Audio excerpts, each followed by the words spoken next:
ஆண்டவராகிய இயேசு கிறிஸ்துடைய நாமத்தினாலே அவருடைய வசனத்தை கேட்டுக்கொண்டிருக்கிற உங்கள் ஒவ்வொருவரையும் ஆண்டவராகிய இயேசு சாமி அளவில்லாமல் ஆஸ்வதிப்பாராக. பரிசுத்த வேதாகமத்திலிருந்து புதிய ஏற்பாட்டில் அப்போஸ்தலனாகிய பவுல் எபேசியருக்கு எழுதின நிருபத்திலிருந்து ஒரு சில வசனங்களை உங்கள் மத்தியிலே வாசிக்கிறேன்.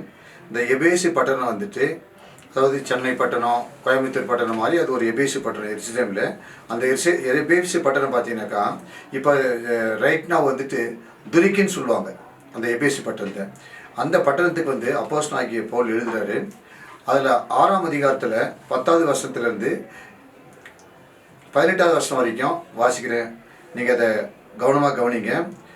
கர்த்தரிலும் அவருடைய சத்துவத்தின் வல்லமையிலும் பலப்படுங்கள்.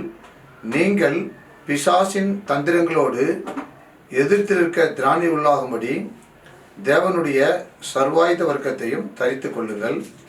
ஏனெனில் மாம்சத்தோடும் இரத்தத்தோடும் மட்டுமல்ல, துரைத்தனங்களோடும் அதிகாரங்களோடும் இப்பிரபஞ்சத்தின் அந்தகார லோகாதிபதிகளோடும் வானமண்டங்களில் உள்ள பொல்லாத ஆவிகளின் சேனைகளோடும் நமக்கு போராட்டம் உண்டு.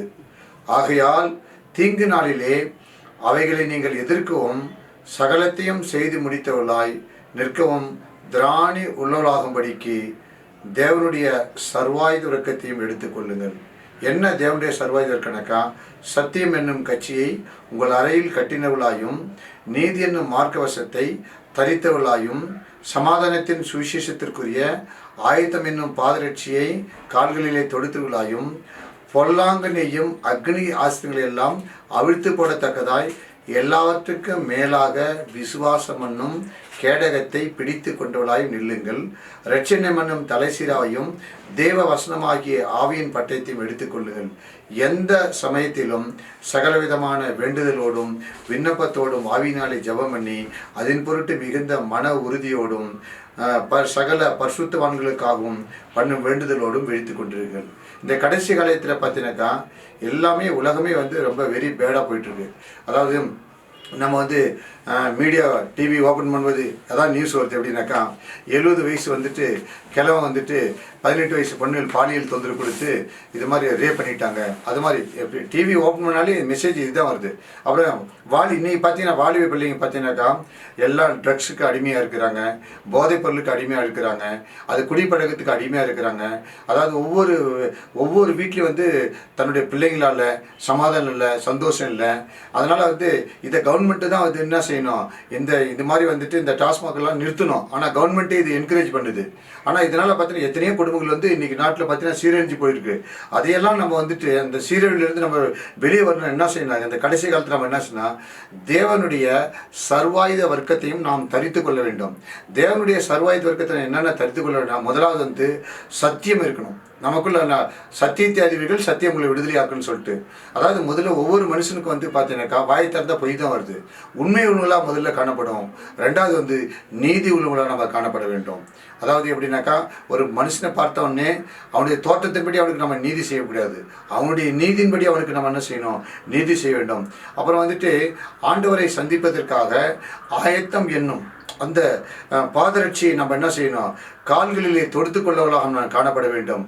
அது மட்டும் எல்லாவற்றுக்கும் மேலாக a righteous man shall live in his faith. விசுவாசத்தினால் நீதிமான் பிழைப்பான். ஆபிரகாமை நம்ம பின்பற்றி என்ன செய்ய வேண்டும், ஆண்டவராய் இயேசு கிறிஸ்து இதை செய்வார் என்பதை 100% என்ன செய்யணும், ஆணித்தரமாய் நாம் விசுவாசிக்க வேண்டும். அப்போ கடைசி காலத்தில் நமக்கு விசுவாசம், அதாவது அவிசுவாசம் இருக்கக்கூடாது. எப்படின்னாக்கா அதாவது டிஸ்கரேஜை நம்ம நினைக்கக்கூடாது, பார்க்கக்கூடாது, பேசக்கூடாது, செய்யக்கூடாது. என்கரேஜாக நம்ம பேசணும். அதே மாதிரி நமக்குள்ளே நமக்கு விசுவாசம் இருக்கணும். இதை ஆண்டவர் செய்வார் என்ற விசுவாசம் நமக்கு இருக்கணும். அடுத்தது பார்த்தீங்கன்னாக்கா இரட்சணியம், அதாவது இரட்சணியம் என்னும் தலைச்சிராவையும் எல்லாவற்றுக்கும் மேலாக தேவ வசனம். அதாவது எல்லாத்துக்கும் இம்பார்ட்டன்ட் என்னக்கா, ஆதியிலே வார்த்தை இருந்தது, அந்த வார்த்தை தேவனிடத்திலிருந்து, அந்த வார்த்தை தேவனாக இருந்தது. வார்த்தையினால்தான் ஆண்டவர் இந்த உலகத்தில் உண்டாக்குனாரு. வார்த்தையினால்தான் அவர் எல்லாத்தையும் இந்த பரிசுத்த வேதத்தில் எழுதி வச்சுக்கிறாரு. இந்த வார்த்தையினால்தான் என்ன செய்ய போறாரு, இந்த உலகத்தை நியாயத்திற்க போகிறாரு. அப்போ இரவும் பகலும் கர்த்தருடைய வேதத்தில் நம்ம தியானமாக இருக்கணும். வேத வசனத்தை நம்ம என்ன செய்யணும், நம்முடைய நம்ம நம்முடைய இருதயத்தில் நம்ம வைத்துக்கொள்ள வேண்டும்.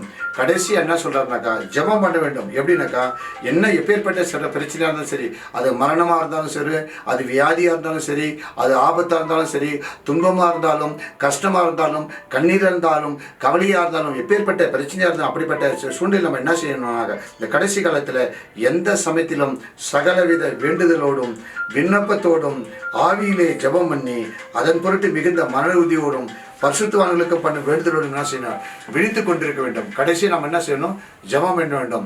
இப்படிப்பட்ட இதெல்லாம் நம்ம செய்யும்பொழுது தான் நம்ம கர்த்தரிலும் அவருடைய சத்துவத்தின் வல்லமையிலும் பலப்பட முடியும். கடைசியாக சொல்லி முடிக்கிறேன். தேவனுடைய சர்வாயுதம் இருக்கிறது என்னன்னாக்கா, முதல் சத்தியம், ரெண்டாவது நீதி, மூன்றாவது ஆயத்தம், நாலாவது விசுவாசம், ஐந்தாவது ரட்சணம், ஆறாவது தெய்வ வசனம், ஏழாவது ஜெபம். இவற்றையெல்லாம் நாம் பிடித்து கொண்டு இந்த உலகத்தில் நம்ம என்ன செய்யணும், சுடர்களை போல பிரகாசித்து அநேகரை ரட்சித்து பரலோகத்துக்கு கொண்டு சேர்க்க வேண்டும். இந்த வசனத்தை கேட்ட ஒவ்வொருவரையும் ஆண்டவராகிய இயேசு சாமி உங்களை அளவில்லாமல் ஆசீர்வதிப்பாராக. God bless you.